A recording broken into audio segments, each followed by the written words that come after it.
आज हम class 12th physics के यूनिट 5 के एक महत्वपूर्ण क्वेश्चन को सॉल्व करेंगे। तो सबसे पहले हम क्वेश्चन को जान लेते हैं कि क्वेश्चन क्या है।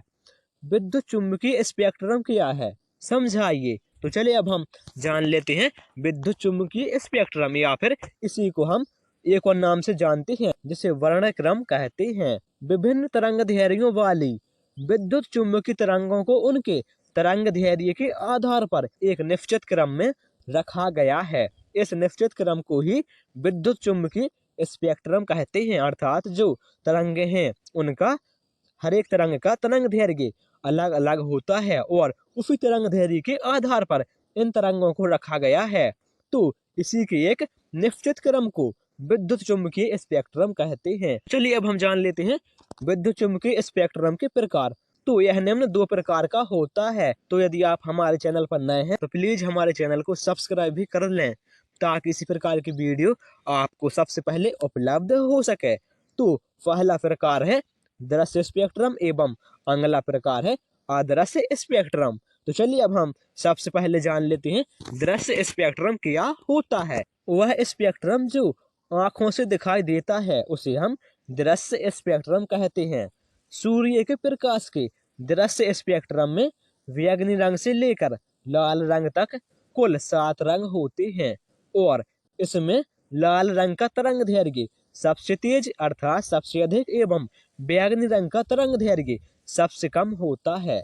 तो चलिए अब हम आगे बढ़ते हैं। और दृश्य स्पेक्ट्रम की परास 4000 एंगस्ट्रॉम से 7800 एंगस्ट्रॉम तक होती है। और चलिए अब हम जान लेते हैं अदृश्य स्पेक्ट्रम क्या है। वह स्पेक्ट्रम जो हमें आंखों से नहीं दिखाई देते हैं अदृश्य स्पेक्ट्रम कहलाते हैं। अदृश्य स्पेक्ट्रम को संसूचकों की सहायता से देखा जाता है। तो चलिए अब हम जान लेते हैं कि विद्युत चुम्बकीय स्पेक्ट्रम में सभी तरंगों को किस प्रकार से जमाया गया है, अर्थात उनका निश्चित क्रम क्या है। तो विद्युत चुम्बकीय स्पेक्ट्रम में विभिन्न तरंगों को तरंग दैर्घ्य के बढ़ते क्रम में एवं आवृत्ति के घटते क्रम में रखा गया है।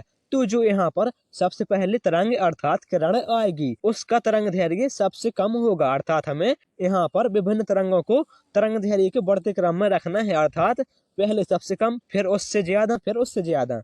और हमें यहाँ पर आवृत्ति का घटता क्रम रखना है, अर्थात पहले सबसे अधिक और फिर आखिरी में सबसे कम को रखना है जिसकी सबसे कम आवृत्ति होगी। तो यह तरंग दैर्घ्य का बढ़ता क्रम एवं आवृत्ति का घटता क्रम हो जाएगा। तो यहाँ पर विद्युत चुम्बकीय स्पेक्ट्रम में पहली किरण है वह है गामा किरण, और फिर है एक्स किरण, और फिर है पराबैंगनी किरण, और फिर है दृश्य प्रकाश। तो यहाँ पर यदि पूछा जाए कि विद्युत चुम्बकीय स्पेक्ट्रम में सबसे कम तरंग दैर्घ्य किसका होता है तो उसका आंसर हो जाएगा गामा किरण का।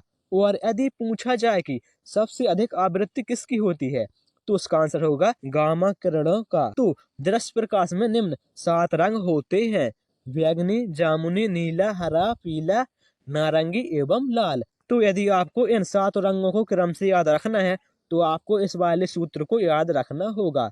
बेजा नहीं पीना ला, ब्या से बैंगनी, जा से जामुनी, नी से नीला, हा से हरा, पी से पीला, और ना से नारंगी और ला से लाल। तो यहाँ पर एक क्रम से है। तो यहाँ पर यदि हम पूछें कि इनमें सबसे कम तरंग दैर्घ्य किसका है तो उसका आंसर हो जाएगा बैंगनी रंग का। और पूछें कि आवृत्ति सबसे अधिक किसकी है तो उसका आंसर हो जाएगा बैंगनी रंग।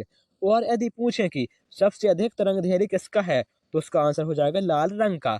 और यदि पूछें कि आवृत्ति सबसे कम किसकी है तो उसका आंसर हो जाएगा लाल रंग की आवृत्ति सबसे कम है। और फिर इसमें विद्युत चुम्बकीय स्पेक्ट्रम में दृश्य प्रकाश के बाद आती हैं अवरक्त तरंगें, और फिर आती हैं लघु रेडियो तरंगें, और फिर आती हैं दीर्घ रेडियो तरंगें। तो यदि आपसे क्वेश्चन पूछा जाए कि विद्युत चुम्बकीय स्पेक्ट्रम में सबसे अधिक तरंग दैर्घ्य किसका होता है तो उसका आंसर हो जाएगा दीर्घ रेडियो तरंगों का। एवं यदि यह पूछा जाए कि आवृत्ति सबसे कम किसकी होती है तो उसका आंसर हो जाएगा दीर्घ रेडियो तरंगें। Thank you.